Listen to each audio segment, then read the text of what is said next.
So here's a project update for Project Stalker. I'm working on strut tower rust that happens in the K-member bolts. Common thing, right, in Fox Mustangs.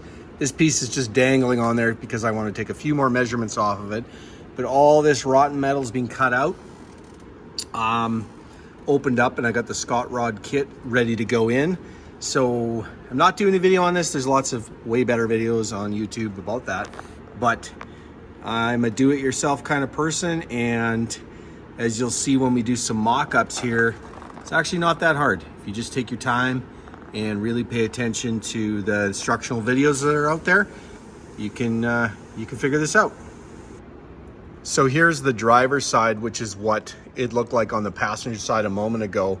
The outside portion of this frame rail was rotten out as well, like this, and then all the internal structure, and you can see through there. So what you basically do is you effectively cut out all the bad metal, and the Scot Rod kit has enough metal that's a little bit longer than what you need, so you can trim it to fit. So this side looks to be maybe a little worse than the other side, but we won't really know till we open it up and get inside. But that gives you a little look at the mess that you're dealing with. And unfortunately, it's a big job, but we can handle it. All right, so this side is done, obviously. The welds are visible. I purposefully did that. I had a friend who actually knows how to weld, because I'm quite an amateur, help me ensure that they are good and structurally sound. And as you can see, you can see a seam there and a seam on the top, and there's a seam on the back, because the way the kit is designed from Scot Rods is essentially you are basically building the bottom box of the strut tower, and then you assemble that, weld it together, and then there's a cap that sort of slides on here. I'll show you with the actual metal as well, but let's take a look at the other side too. So this is the outside, of course, where the suspension is. You can see the 3 holes. Well, 2 of those are where the K-member bolts go. And again, the welding, I mean, I'm not great at welding, but I'm confident that it's structurally sound. I had to rebuild this outer frame rail first, so this was a bit of a production to build, and then these pieces all assembled together. But it's been primed, it's been epoxied inside here, and some anti-frame rust material has been put in through the rest of the cowl, but not pretty, but very functional, and will work a lot better than the rotten mess I had before. So when you open up the Scot Rods kit, it'll come with 2 sides. You basically have all of these components. Those are the crush tubes. These are the edge. There's 2 pieces that are the edge of the bottom of the strut tower assembly that you'll use. This piece is on the outside. I'll show you how that goes together. This is the basically inside of the strut tower area, and it sits like this, and the crush tubes go on, and then this is the outer plate, which forms and really creates the box strength of the strut tower assembly. Let me show you how it goes together. So this is how it gets assembled: that plate, the crush tubes, and these wing pieces here are actually the edge of the bottom of the strut tower. So this shape here, that's what creates the bottom of the strut tower that's all rusted out. This would be on the inside of the engine, so it faces, towards. And so when I said, you're creating the box structure, that is the box structure that's created. This cap here, so then we are on the outside of the vehicle. What would happen is this cap sits on top, so this is on the outside edge. Forgive me, this is really awkward to do with one hand. But this is effectively will lock in there like that on the outside of the frame rail, and then this is where your K-member bolts go through. This piece here, once that box assembly is created, this slides over the entire thing like this.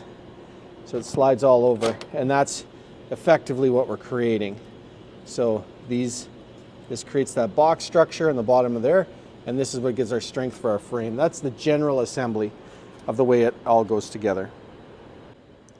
So one big tip I would say about doing this job is that, like, this one's disintegrated, but if we look underneath here, we will see the holes where the K-member bolts came through in the front and the rear. You've got to make sure that you measure some way to ensure that those holes go back where they are. The other thing you'll notice is that they're not right in the middle of the frame rail, they're a little bit to the outside.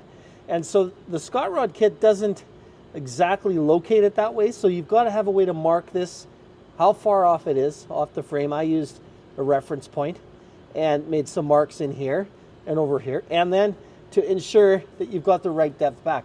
So there's lots of ways you could do that. On the one side I measured from, from the edge of the front cowl, the radiator support, all the way back.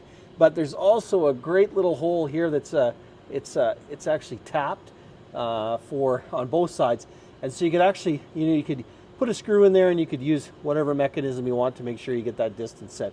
I'm probably going to build a metal template that I can just drill some holes in, and I'll screw it back up here, and then I'll just hold it up when I need to weld things in. The other thing I found helpful is this little bracket here.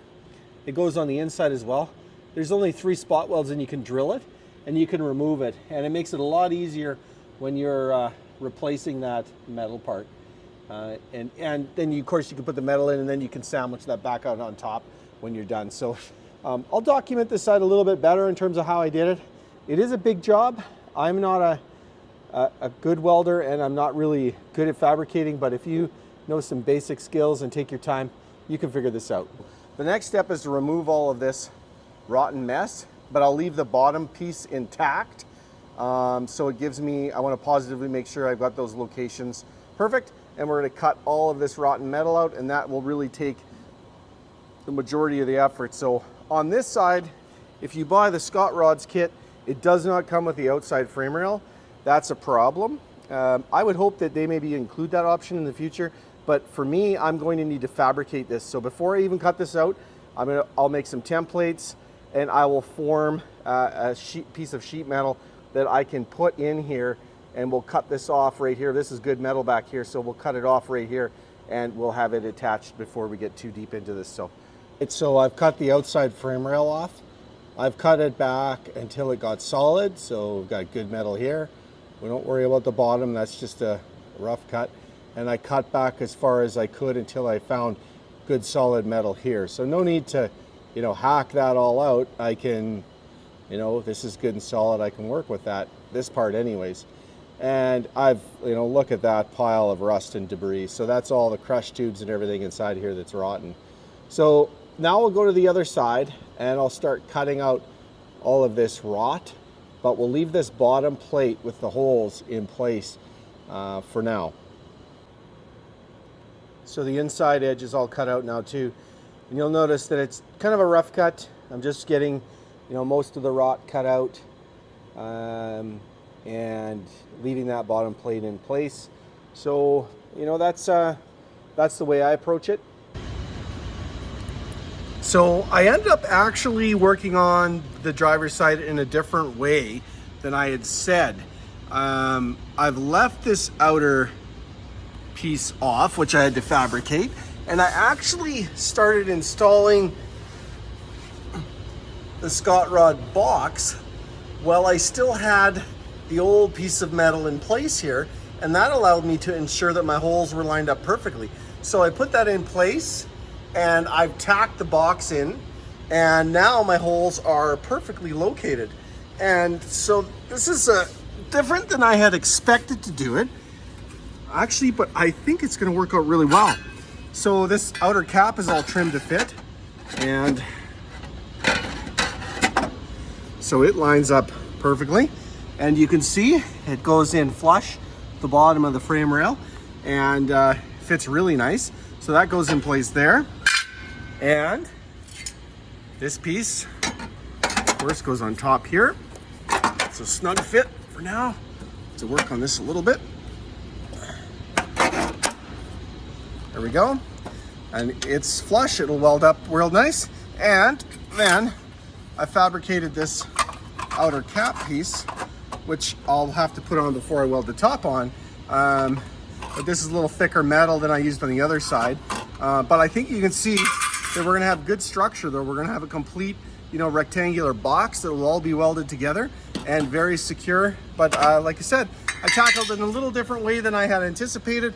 And if I could go back and say, I think this is actually a better way to do it, because you don't have to mess around with the hole alignment. You can get this perfect because you leave the old piece of metal underneath it. This floats on top, then you cut that piece off, and now you've got perfectly located K-member boat holes. So yeah, there you go. We'll weld it all up and we'll take a final look.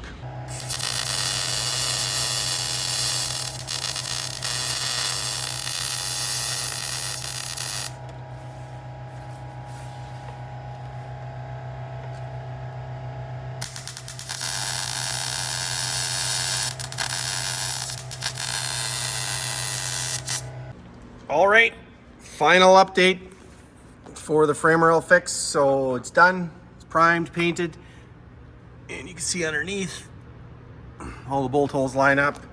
I'm happy with that. It's structurally sound. Had some help from a relative, a friend that was able to do a good proper burn in with some of those welds, and then I stitched the rest together. So factory fresh, safe, 100%. Thanks for watching.